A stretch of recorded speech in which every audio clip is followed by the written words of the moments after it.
Focus. MTG question number 12 देख रहे हैं भाई। सरफेस एरिया वॉल्यूम का देखिए क्वेश्चन क्या है। अ heap of rice is in the form of cone. Heap का मतलब क्या होता है भाई? ढेर। तो एक राइस का एक ढेर पड़ा हुआ है। रहने दीजिए, अब आपस में बातें मत करिए please. A heap of rice in the form of cone whose diameter is 24 metre. उसका डायमीटर कितना है? 24।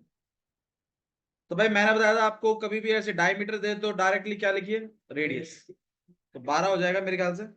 और जो हाइट है वो आपके पास 3.5 है। और find the volume of rice पूछा है, इसके अंदर कितना राइस आ जाएगा, एक तो ये पूछा है। तो भाई इसका क्या निकाल दीजिएगा? वॉल्यूम। वॉल्यूम ऑफ कोन का फॉर्मूला बता दीजिए। 1/3 πr² h। r और h दोनों गिवन है, मेरे ख्याल से कोई इशू नहीं आना चाहिए। यहां तक तो कोई इशू होगा नहीं। नेक्स्ट में देखिए क्या लिखा है।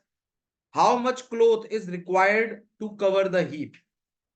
इस ढेर को कवर करने के लिए कितना क्लोथ चाहिए? तो क्या निकालना पड़ेगा? सीएससी के लिए रिक्वायरमेंट क्या है ये बता दीजिए। एल और सी। तो एक काम करते हैं, एल और एल निकाल लेते हैं, फिर वॉल्यूम भी निकाल लेंगे और एरिया ऑफ कैनवस भी निकाल लेंगे। तो ये एल निकालते हैं। एल सबसे पहले कोन। कोन में क्या चीज है? एक तो रेडियस। रेडियस कितना है? 12 मीटर। और हाइट? हाइट कितना है आपके पास? 3.5 मीटर। एल निकाल रहे हैं, फॉर्मूला क्या है? L square equal to r square plus h square. L square r square कितना है भाई आपके पास? 12 का स्क्वायर। एच का स्क्वायर मतलब 3.5 का स्क्वायर। यहाँ पे 12 का स्क्वायर 144 और यहाँ पे 12.25 प्लस करेंगे 156.25। देखो देखो सुनो, मैं आपको एक चीज समझाना चाहता हूँ। कुछ स्क्वायर्स होते हैं जो बड़े ही पॉपुलर होते हैं, ये उनमें से एक है। बहुत बच्चे इस क्वेश्चन को ऐसे सॉल्व करेंगे। 15625 का स्क्वायर क्या होगा? आप इसको याद रखिए, ये 12 मतलब 125 का है। ये 125 का स्क्वायर होता है 15625। इसको याद रखिए, ये नंबर आपको एग्जैक्ट मिलेगा। ऐसा ही भैया कुछ और हुआ तो, कुछ और हुआ तो फिर भैया आपको खोजना पड़ेगा उसको, फिर वो प्राइम फैक्टराइजेशन के थ्रू। ठीक है, पॉइंट हटा के नीचे 100 लगा लीजिए, ज्यादा मन कर रहा है तो उसके बाद फिर अपना कैलकुलेट करिएगा। ठीक है, वरना कुछ नंबरों को आप याद रखिए जो रिपीट होते हैं ज्यादातर, उसमें से ये नंबर काफी कॉमन है। 15625 किसका स्क्वायर है? ये 125। तो आप इसकी जगह क्या लिखेंगे? 125। अब पॉइंट के बाद यहाँ मतलब यहाँ पे 125 तो इसका हो गया, और नीचे 100 है मतलब 10 मतलब 12.5 लिख दू इसको मैं। सही है भाई, मैंने पॉइंट हटाया, नीचे क्या आ गया? 100। अब रूट जब चढ़ाओगे तो 15625 को तो आपने 125 लिख दिया, 100 का क्या लिखोगे? तो 12.5 हो जाएगा। ठीक है, तो एल की वैल्यू आ गई 12.5। इसमें टाइम ना लगाए, दुनिया को लगाने दीजिए, आप मत लगाइए। ठीक है, तो एल की वैल्यू कितनी आ गई? 12.5। ठीक है, एल निकलते ही मेरे ख्याल से अब शायद वॉल्यूम निकालने में और सी एस से निकालने में कोई इशू नहीं आना चाहिए। अगर अब भी इशू है तो बताइए। कोई बच्चा है जिसको नहीं आएगा ये समझ में? आप कर लोगे? तो वॉल्यूम का फॉर्मूला क्या है? 1/3 πr²h। सी एस ए का फॉर्मूला होता है IRL। मेरे ख्याल से किसी भी दिक्कत है नहीं, आर भी है, एच भी है, और अब तो एल भी है। कर लेंगे आप कैलकुलेट। मेरे ख्याल से question number 12 is done from my side. अगर फिर भी इशू बनता है तो मुझे बता दीजिए। क्वेश्चन नंबर 13 देख रहे हैं, देखिए क्या लिखा हुआ है। Sum of radius and height of solid cylinder is 37। क्या मतलब है इसका? सम दिया हुआ है आपको, किसका? रेडियस का और हाइट का। भाई सम जब देता है तो एक को तो एक्स मान लो, एक को 37 माइनस एक्स मान लीजिए, या एक को आर मान लो, एक को एच मान लो। R plus H equal to 37 ऐसा लिख लो। बोलो, आप जैसा बोलेंगे वैसा ही कर देंगे। वैसे सम का हिसाब किताब मैंने आपको बताया हुआ है। दो बच्चे हैं जिनके पास, जैसे मान लीजिए आप ही हैं, आपके दोनों पॉकेटों के मतलब टोटल रुपीज अगर मैं कह दूं, मान लीजिए आपके पास 80 रुपीज हैं, मैंने कह दिया। एक पॉकेट में अगर मान लीजिए 50 है तो दूसरी में कितने? 30। कैसे निकाल दिया आपने? आपने टोटल में से पहले वाले को क्या करवा दिया, माइनस। भाई तभी तो पता चलेगा दूसरे वाले में कितना है।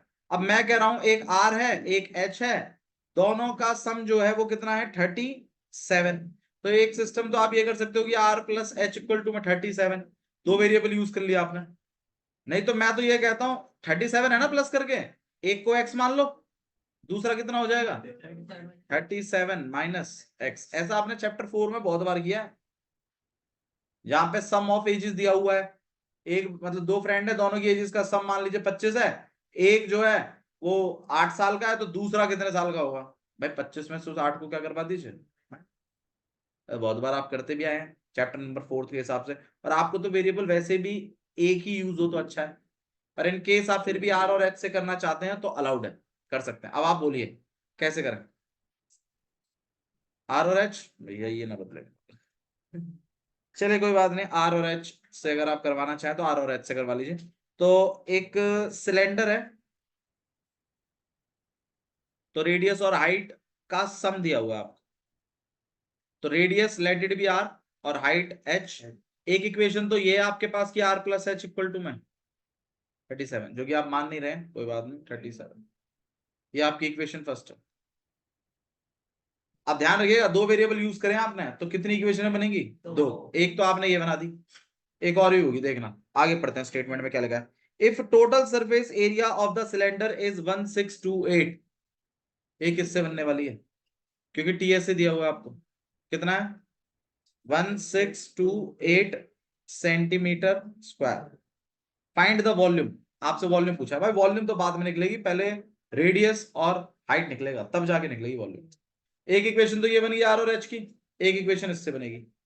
हाँ भाई कैसे बनाते हैं इक्वेशन, टीएसए का क्या लिख देते हैं फॉर्मूला, फॉर्मूला क्या होता है टीएसए का 2 पाई आर ब्रैकेट के अंदर r plus h, 2 pi r bracket के अंदर आर प्लस एच।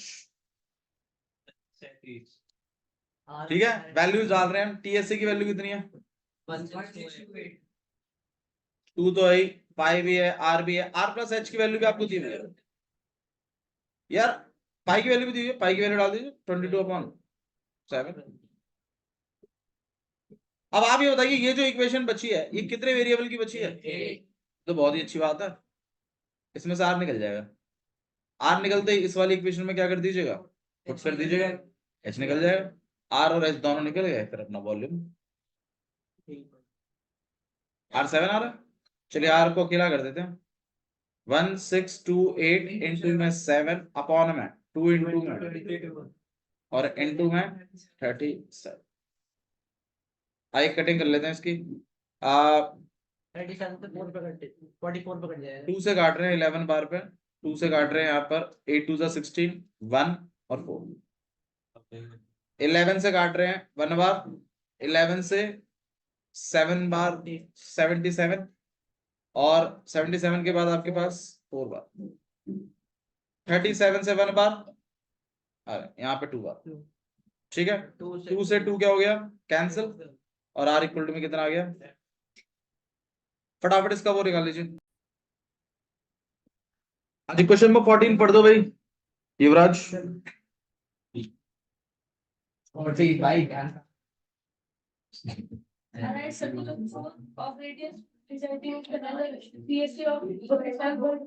एक राइट सर्कुलर कोन है, ठीक है, हाँ जी, इसका रेडियस कितना है 3 सेंटीमीटर, और जिसका सीएस से 47.1 सेंटीमीटर स्क्वायर है। वॉल्यूम निकालनी है आपको, और पाई की वैल्यू दी हुई है आपको 3.14। भाई सीएसए के फॉर्मूले में क्या चीज आती है, पाई आर एल, आर दिया हुआ है, एल निकलेगा पहले, इक्वेशन जो बनेगी सीएसए की। भाई समझिए ना, सीएसए दिया हुआ है, इसमें हमें पूछा वॉल्यूम है, मैं मानता हूं वॉल्यूम के लिए आपको चाहिए आर और एच, जबकि दिया क्या हुआ है आर सिर्फ, ना तो एच दिया है ना एल दिया है। तो आपका काम क्या है, सीएसए से पहले किसका जुगाड़ कर लीजिए, एल का। एल निकल जाएगा, आर पता ही है, पीजीटी से एच निकाल दीजिएगा, फिर क्या निकाल दीजिएगा। तरीका समझ में आ रहा है कैसे काम करने वाले हैं। तो पहले सीएसए से मैं क्या बनाने वाला हूं, इक्वेशन, और वो इक्वेशन बनेगी आर और एल की, जिसमें आर मुझे पता होगा, एल नहीं पता होगा, मैं एल निकाल दूंगा। पीजीटी से फिर मैं एच निकाल दूंगा, और आर और एच दोनों मिल गए, फिर मैं क्या निकालूंगा इसमें से, वॉल्यूम। स्टार्ट करें, इक्वेशन फॉर्मेशन कर रहे हैं। सी एस से equal to pi r l, C S की वैल्यू डाल दीजिए। पाई की जगह आपको 3.14 यूज करने के लिए बोला गया, आर 3i और एल देख लीजिए पूरी इक्वेशन में क्या मिसिंग है, एल निकालेंगे हम। ठीक है, आई करते हैं, पॉइंटेड आ गया, आप चाहें तो 10 लगा सकते हैं। 3.14 को आप 314 अपॉन में 100 लिख सकते हैं, multiplied by 3 multiplied by L.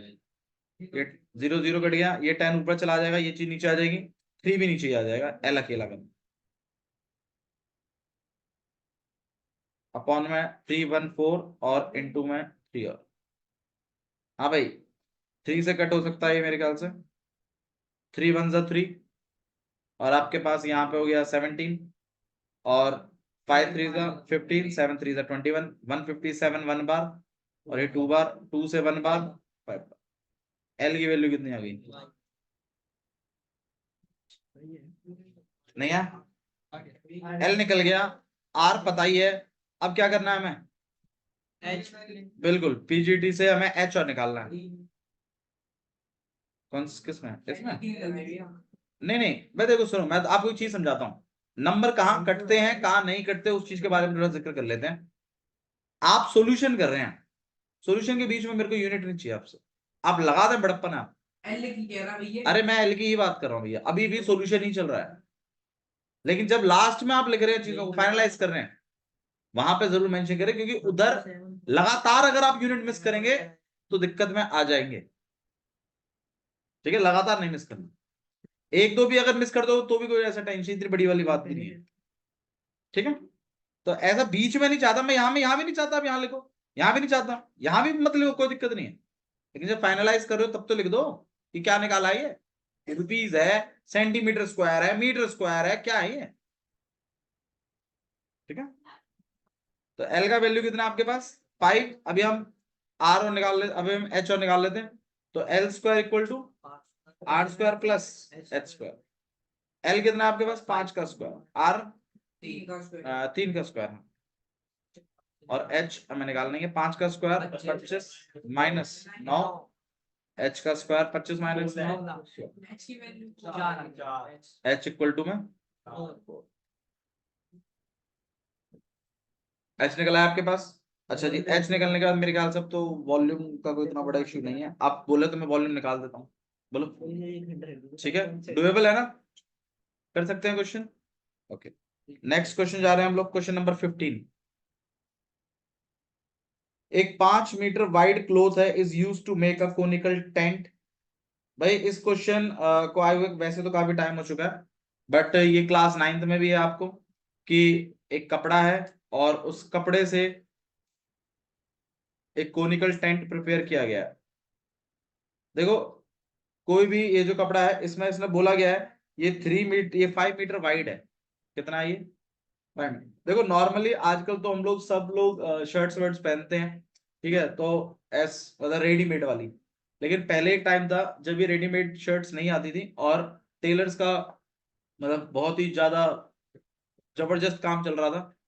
ठीक है, क्योंकि लोग कपड़ा लेके आते थे पहले खरीद के, फिर उस कपड़े की शर्ट सिलवाने के लिए डालते थे, और फिर वो शर्ट पहनते थे। आजकल तो रेडीमेड का काफी हिसाब किताब है, बहुत साइज है, तो फिर किस पे टाई जाती है कहीं ना कहीं, कोई ना कोई तो। उसके बाद तो पहले जब ये कपड़ा लेने जाते थे, तो अगर आपने कभी गौर किया हो तो वो एक रोल में रहता था कपड़ा, इस तरीके से ऐसे करके, हाँ मतलब इस तरीके से रहता था। और या फिर जो लोग साड़ी वाड़ी खरीदते हैं वो लोग भी थोड़ा गौर करिए इस पर, क्योंकि उसमें भी शायद ऐसे ही रहता है। और वो लोग क्या करते हैं, इस तरीके से रोल खोल के डाल देते हैं, हाँ भाई देखो जी रेमंड का जी, अरे बढ़िया, सफारी सूट बहुत बढ़िया सिलेगा इसका, हाँ जो भी चीज है। और जी शर्ट के लिए मतलब ऐसे वो कहता था हाँ जी कितना कितना शर्ट के लिए, बोला ये दे दो 2 मीटर, बोला ये आपको तो 2.5 मीटर तो लगेगा कम से। अब ये 2.5 मीटर वो एरिया बता रहा है, लेंथ बता रहा है, क्या चीज बता रहा है वो एक्चुअली में लेंथ बता रहा है, क्योंकि चौड़ाई तो फिक्स है ना, लेंथ का ही खेल है। लेंथ आपने जितनी ज्यादा बोल दी वो मल्टीप्लाइड बाय वो पूरा एरिया कवर हो जाएगा, चौड़ाई फिक्स है। अब आप देखिए, अब इस तरीके से कपड़ा है, ये एंडलेस कपड़ा है, कितनी भी लेंथ हो सकती है, चौड़ाई फिक्स है। आपसे क्वेश्चन ये पूछता है कि अब जैसे मान लो एक जस्ट एक एग्जांपल मैं आपको दे रहा हूं, आपको क्या लगता है ये जो शादियों में जो टेंट वेंट लगता है पूरा का पूरा, ये कपड़ा ही तो है एक तरीके से। अब ये एज इट इज मार्केट से नहीं खरीदा उन्होंने, उन्होंने कपड़ा खरीदा था, फिर उसको सिलाई करवाया अकॉर्डिंग टू देयर रिक्वायरमेंट, और फिर उस सिलाई करवाने वाले कपड़े को फिर वो सजाते हैं।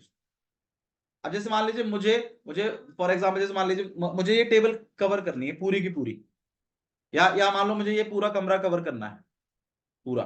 अब ये इसी कमरे के साइज का थोड़ी मिलेगा कपड़ा बाहर से, मेरे को क्या एक, हाँ मतलब मेरे को एक जनरल साइज मिलेगा कि हाँ भाई ऐसा है। फिर मैं क्या करूंगा कि ठीक है भाई मेरे को तो इतनी लंबाई चाहिए, और ये कपड़ा फिर मैं इसके पीसेस लाऊंगा खरीद खरीद के, पीसेस कट करवाऊंगा, और फिर एक पीस के नीचे एक पीस, फिर एक पीस के नीचे एक पीस, ऐसे करके फिर मैं स्टिच करूंगा, और फिर मैं इस पूरे कपड़े को उठाकर एक पे कवर कर दूंगा। ऐसे ही तो करते हैं इन जनरल, कोई सा भी है। अब मान लीजिए आपसे क्वेश्चन ये बोला गया है कि भाई कितनी भी लेंथ का कपड़ा आप ले सकते हैं, लेकिन इस कपड़े से एक कोनिकल टेंट तैयार किया गया है। तो मुझे एक बात बताइए, ये पूरा एरिया, ये जितना भी लेंथ का है, इससे ही तो टेंट बना है। इससे टेंट का क्या बना है, सीएस से ही तो बना है। आपने बनाया कैसे होगा वो थोड़ा बता देता हूं। आपने इतना कपड़ा लिया होगा, पहले इसको गोल घुमाया होगा ऐसे लपेट के, फिर यहां से यहां तक कट किया होगा, फिर इसके नीचे एक और बार घुमाया होगा, फिर इन दोनों को क्या कर दिया होगा, स्टिचिंग लगा दी होगी। फिर आपने और आगे वाला कपड़ा लेके और इधर फिर इधर स्टिचिंग लगा दी होगी। जैसे आप ये सोचिए आपके पास कोई लैंप है और आपको कपड़ा है आपके पास, तो आप अगर उसके ऊपर कवर करोगे तो कैसे करोगे, ऐसे तो करोगे पहली एक टेप लगा दी, ऐसे सोचो टेप जैसा है, टेप है, आपने पहले एक टेप लगा दिया, फिर कट कर दिया कैंची से, फिर नीचे लगा दिया, फिर कट कर दिया, फिर नीचे लगा दिया। ये ऐसे ही लपेट दी। हाँ ऐसे लपेट दो, वो भी सही है, टेप वाला हिसाब था। यार टेढ़ी तरह से सही बात है ना। अरे हाँ भैया कैसे भी कर लीजिए, मैं तो बस एक बात बता रहा हूँ। आपके पास अगर वो टेप है, वो ब्लैक कलर वाली या फिर जैसे ब्राउन कलर वाली जो भी आप टेप यूज करते हो, सेलो टेप वटेवर, उससे आपको एक वो बनाना है कौन, तो आप वो जो टेप लपेट रहे हो उसका एरिया और ये जो टेंट बन रहा है इसका सीएस से एक बराबर क्या आपस में इक्वल होगा या नहीं होगा, बस ये बता दो। नहीं, अब आप क्वेश्चन पढ़ लीजिए, अब आपको क्वेश्चन का आइडिया पड़ जाएगा क्वेश्चन बोल क्या रहा है, क्योंकि ये क्वेश्चन आपका 9th क्लास में भी है। ठीक है बाबू, आप दोनों में एक किताब को, आप दोनों किताब शेयर करो। तो एक 5 मीटर चौड़ा कपड़ा है, is use to make a conical tent. अरे पढ़ ले क्वेश्चन को यार, कसम से कैसा निसरकी है यार। एक 5 मीटर का लंबा, 5 मीटर का चौड़ा एक कपड़ा है, और कितना लेंथ रखना है वो आप बताएंगे मुझे, क्योंकि क्वेश्चन में लिखा भी हुआ है, देखिए पढ़िए। एक 5 metre wide cloth is use to make a conical tent, जिसका डायमीटर है 14 मीटर, तो डायमीटर बाई 14 है तो रेडियस कितना हो जाएगा 7, हाइट है 24 मीटर। बोला है कॉस्ट ऑफ क्लोथ बताइए, अगर 1 मीटर रुपए का आपको 25 रुपया देना पड़ता है तो। पहले यार ये तो पता लगा लो ये कितना मीटर है, मतलब इसकी लेंथ कितनी है ये तो पता लगाइए आप पहले, फिर उसको 25 से क्या करवा दीजिएगा मल्टीप्लाई, क्योंकि रेट दिया हुआ है 25 रुपए मीटर का कॉस्ट चल रहा है, 1 मीटर का कितना रुपया 25 रुपये। आपसे पूछा कितने रुपए का कपड़ा लग जाएगा ऐसा टेंट बनाने में, समझ में आ रहा है, मतलब इस कपड़े से ये टेंट बन रहा है, और इस कपड़े का रेट भी दिया हुआ है, रेट क्या है 25 रुपए पर मीटर। तो अगर आप पहले ये पता लगा लें कि कितना मीटर है ये, मैं तो कह रहा हूं एक्स मीटर है, कितना मीटर है, x मीटर। तो ये वाला इक्वेशन बना रहा हूं मैं, इसका एरिया और इसका CSA आपस में कैसा होगा, इक्वल होगा, क्योंकि उसी कपड़े से तो बनाई है। तो मैं इक्वेशन सेटअप करूंगा कुछ ऐसी कि एरिया ऑफ क्लोथ इक्वल है, बताइए किसके, CSA ऑफ कोन के। सही है। अब एरिया ऑफ क्लोथ कैसे निकालोगे, क्या कौन सी शेप है ये, भैया अगर हम डायरेक्टली से मल्टीप्लाई कर रीड करते तो शेप कौन सी है, रेक्टेंगल है ना, रेक्टेंगल का एरिया क्या होता है, लेंथ कितनी है x, ब्रेड्थ कितनी है, तो कितना हो जाएगा, CSA ऑफ कोन फॉर्मूला बता दीजिए। तो यहाँ पे हो जाएगा 5x, यहाँ हो जाएगा पाई की जगह लिखो, r की जगह लिखो, और l मतलब नहीं l तो मुझे पता ही है ना, इसमें l कितना है, अच्छा l तो आपने निकाली नहीं है अभी तक, l निकाल लो भाई पहले, l स्क्वायर इक्वल टू में l square equal to r square मतलब 7 का स्क्वायर, h का स्क्वायर मतलब, तो यहाँ 49 प्लस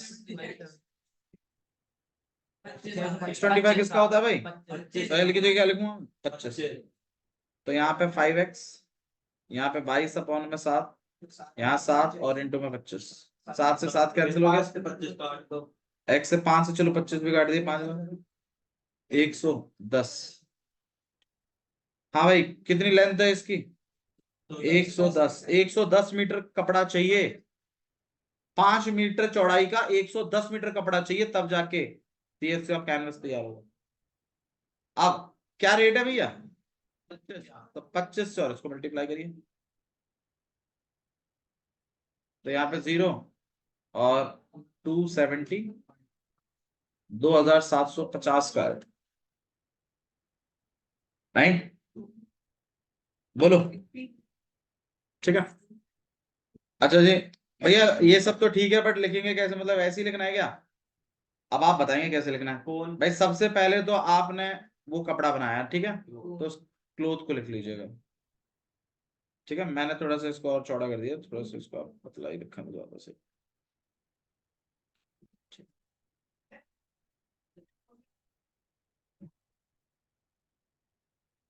तो यहाँ पे 5 मीटर है, और इसको आप x बना लीजिए, ठीक है डायग्राम ये बनाना भाई, देखो अगर आप सीख रहे हैं तो हाँ, ठीक है ये क्लोथ है आपके पास, कितने भी शीट का हो सकता है, ठीक है, यहाँ पे आप बना लीजिएगा इसको रेक्टेंगुलर क्लोथ, या फिर मतलब क्लोथ लिख लीजिएगा, ब्रैकेट में लिख दीजिएगा कौन सी शेप है, रेक्टेंगल हिसाब से आपने रेक्टेंगल शीट ही है वो, जब कपड़ा आपको खोल के दिखा देते हैं वो इस तरीके से, जैसे मान लीजिए यही पेपर है, अगर आप इसको फोल्ड कर लें ऐसे कर कर आगे, और फिर जब आप जाएंगे, क्योंकि आप शायद गए नहीं हुए तो मुंह पे मारते हैं कपड़ा ऐसे, बिल्कुल ऊंचाई से निकाल देते हैं तुम्हारे, फिर आगे गिरता कपड़ा, उससे फिर अलग ही शाइन आती है उसमें, दिखाने के लिए चाहते हैं, ठीक है, और लाइट वाइट जला के फुल बढ़िया। तभी तुमने अगर शादियों के कपड़ों की शॉपिंग करी है तो तुम्हें समझ में आएगा, क्योंकि मतलब उसमें रेडीमेड वाले कपड़े नहीं जाते, उसमें तो वैसे ही जाते हैं, हाँ, और फिर वो आगे फॉरवर्ड होते रहते हैं सिम्बादा तो कमी है, बट चलो ठीक है, ठीक है। अच्छा, और इस तरीके से फिर आपके पास एक वो कोन, जिसमें रेडियस कितना है आपके पास 7, और हाइट जो है वो 24,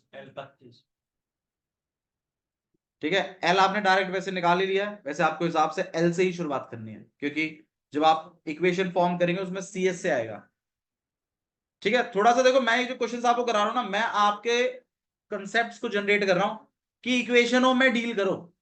अगर आपको क्वेश्चन का बेसिक पता चल गया ना, यहाँ ऐसे ऐसे करना है, कर तुम लोगे, मुझे विश्वास है इस बात, रटिए नहीं क्वेश्चन को, समझने की कोशिश करिए कि कैसे करते हैं, कब प्रॉब्लम आ जाती है, फिर क्या चीज चेक करते हैं, ठीक है। अब जैसे मैं भी कर रहा था, मैंने देखा उस इक्वेशन में तो R और L दोनों मिसिंग है, या जो भी चीज था वो L मिसिंग था उसमें, तो मैंने क्या किया, मैं तुरंत जाके PGT लगाई, अरे PGT तो रहेगी अपनी, ऐसे रटना नहीं है आपको, क्वेश्चन की इक्वेशन पे काम करना, इक्वेशन की मतलब इक्वेशन में जो चीज कमी है उनकी पूर्ति करनी है बस, और उस हिसाब से काम करना।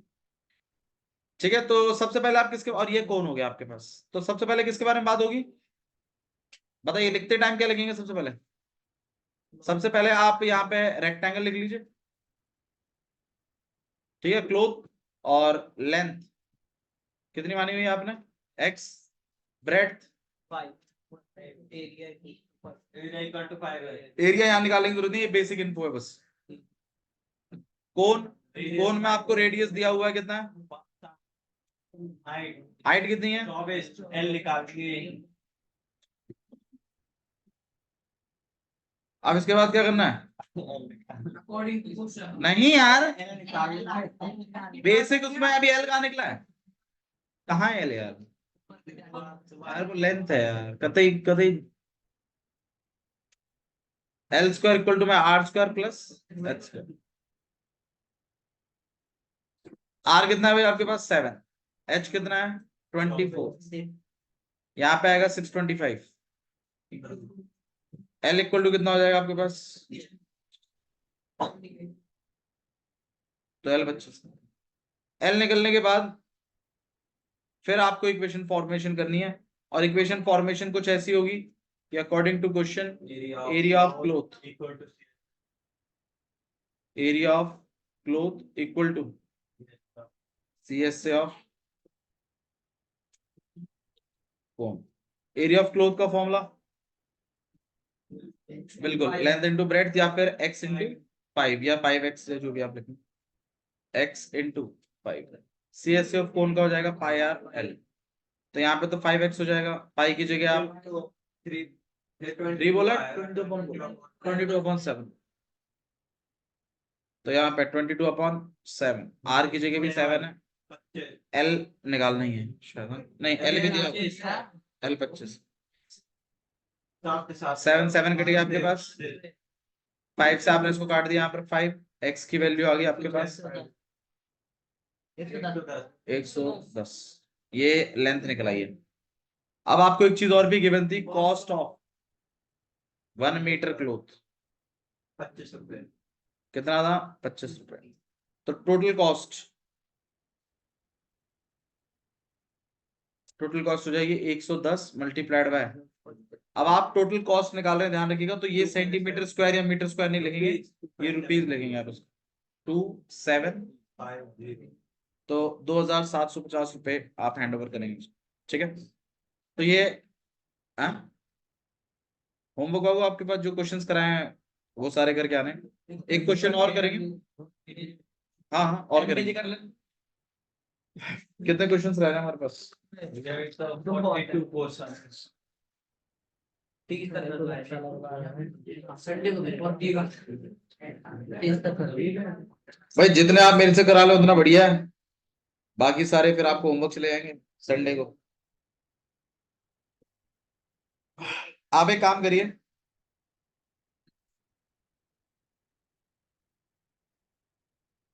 क्वेश्चन नंबर 16 से लेकर क्वेश्चन नंबर 29 तक करके लेके आइए, क्वेश्चन नंबर 16 से लेकर क्वेश्चन नंबर 29 तक करके लाने, ये करके लेके आना है, ये कल आपके चेक करेंगे। इन केस अगर कोई बच्चा इन क्वेश्चंस नहीं आते हैं समझ में, तो आप क्वेश्चन लिखेंगे पूरा, जिससे ये क्लियर होगा कि आपने क्वेश्चन अटेम्प्ट किया है। अगर आपको कुछ भी समझ में नहीं आता है फिर ट्राई करके ले तो आप क्वेश्चन लिखेंगे पूरा, ठीक है। और क्वेश्चन नंबर 20, देखो सुन मेरी बात, देखो मैं आपको एक चीज थोड़ा समझा देता हूँ यहाँ पर,